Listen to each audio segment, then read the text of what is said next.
Hello and welcome to Tea Time with Torloth.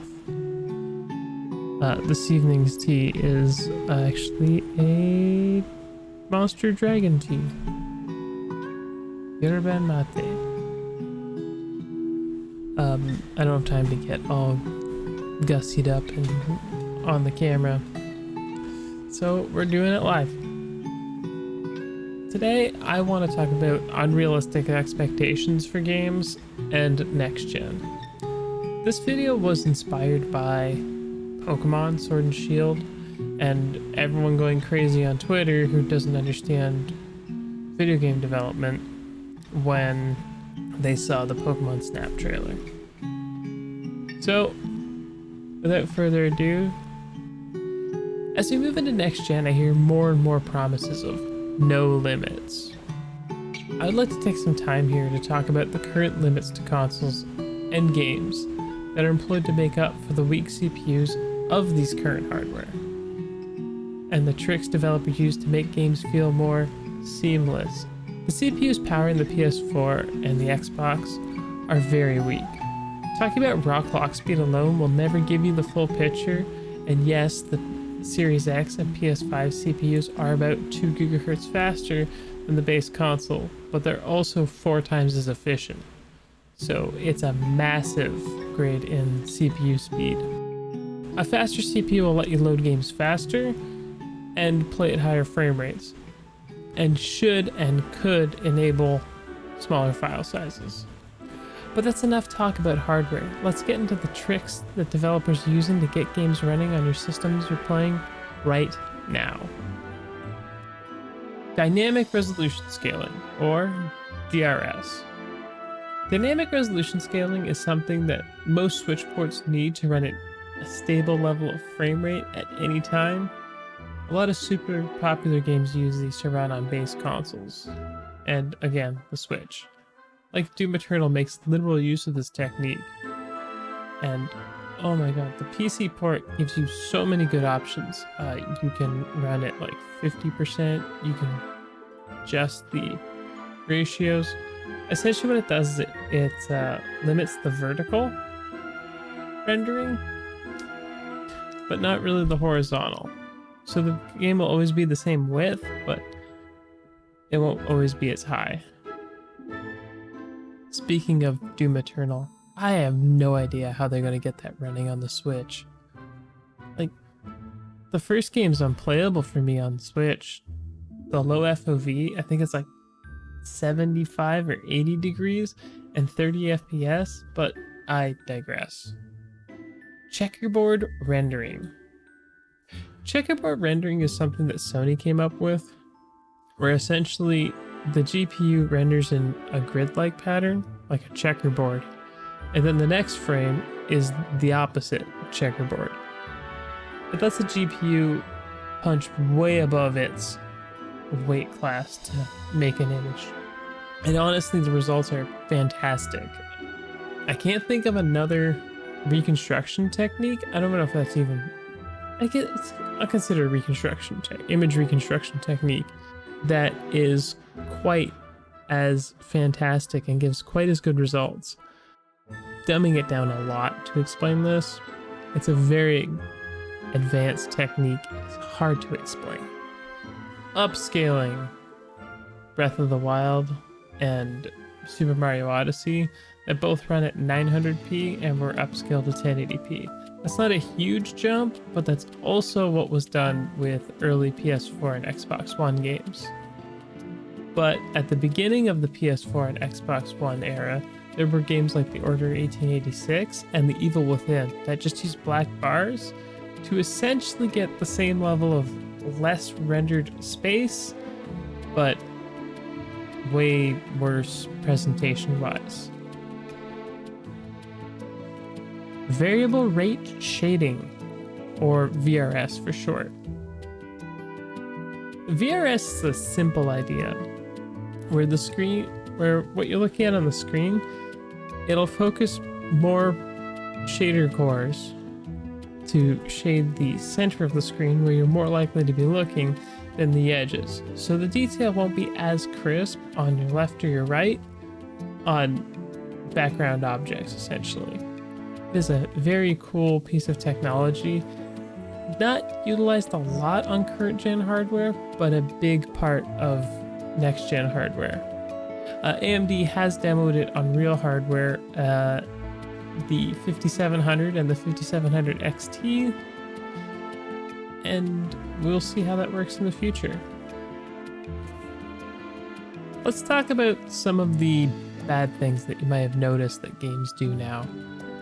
Pop-in, level of detail. Now, I grabbed footage here from Control. I found a section where there is a bugged area where the level of detail is set up in such a way that if you walk one way, it goes high, and you walk the other, it goes low. So you can see here these textures are and these models actually are very, very weirdly shaped. But you're not supposed to really see them up close. To be fair to Control, I did also put the LOD, or level of detail, on the lowest setting possible, and everything else is cranked. Half frame rate animations at a distance. The fantastic Resident Evil 2 was so kind to help me demonstrate this one. But it actually looks like Capcom patched this for the better. This used to be way worse. This game runs at about 120 or 140 FPS on my computer, and before you go, you can't save higher than 60. I do have a high refresh rate monitor, and it is very noticeable. So I actually had to lock the game to 30 FPS to set my point here. If you notice the zombie in the window here, as he's banging against the glass, he's running at 15 frames, which used to be the standard. So this was very noticeable when you're playing at over 100 FPS and everything else is so smooth and relevant. And honestly, I can't play the game like this. It's just too hard for me.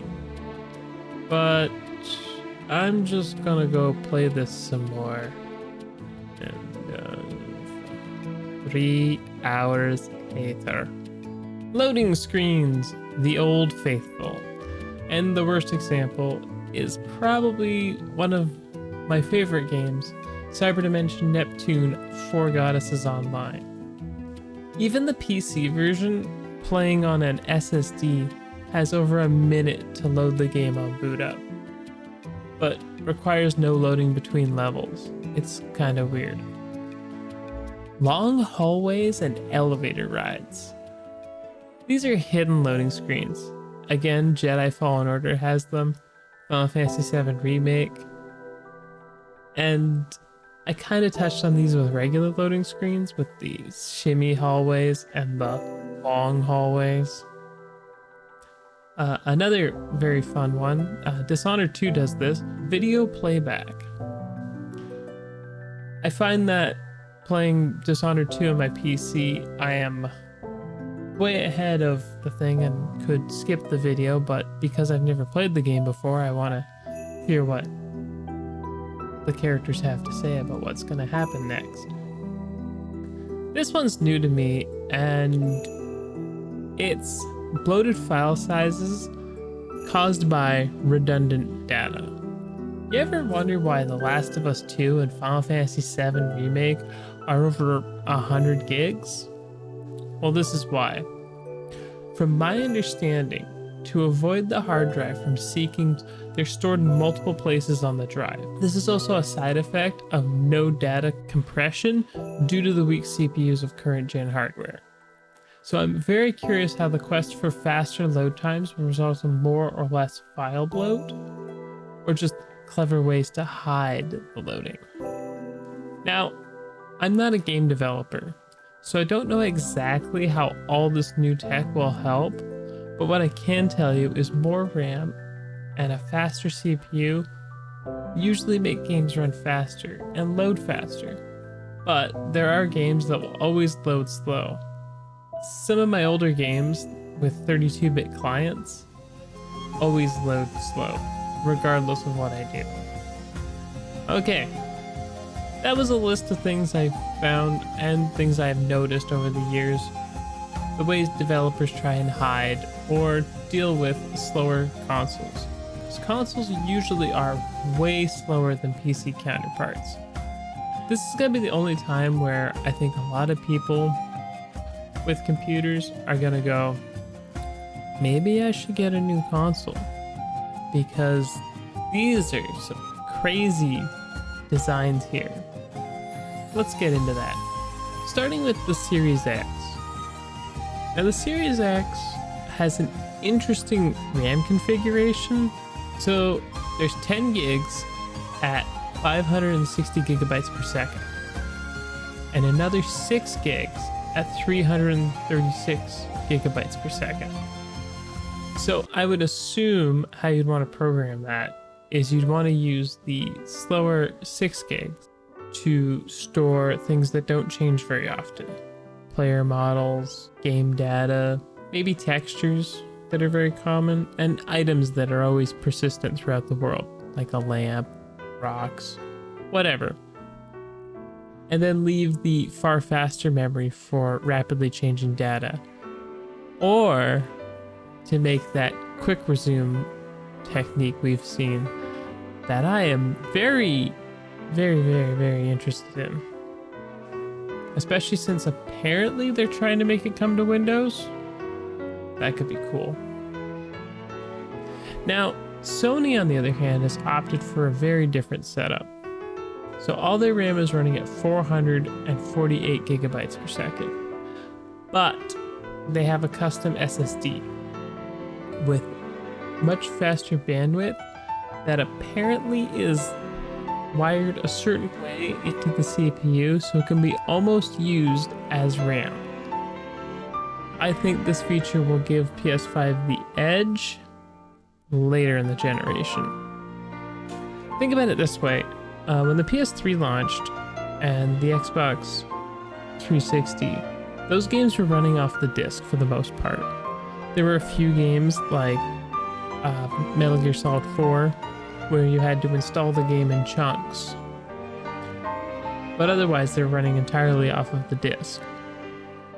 Until later in the gen where they realized they could cut down load times a lot by loading the majority of files anyway onto the hard drive, because bigger hard drives were more common by the end. For the beginning of the PS3 gen, 20 and 40 gig hard drives and even 40 and 80 were common, but by the end it was 500. I really wanted to talk about the Switch in this video somewhere, but it's so different from all the other consoles since it's a handheld and it's running a glorified ARM-based processor with a very powerful graphics chip on it.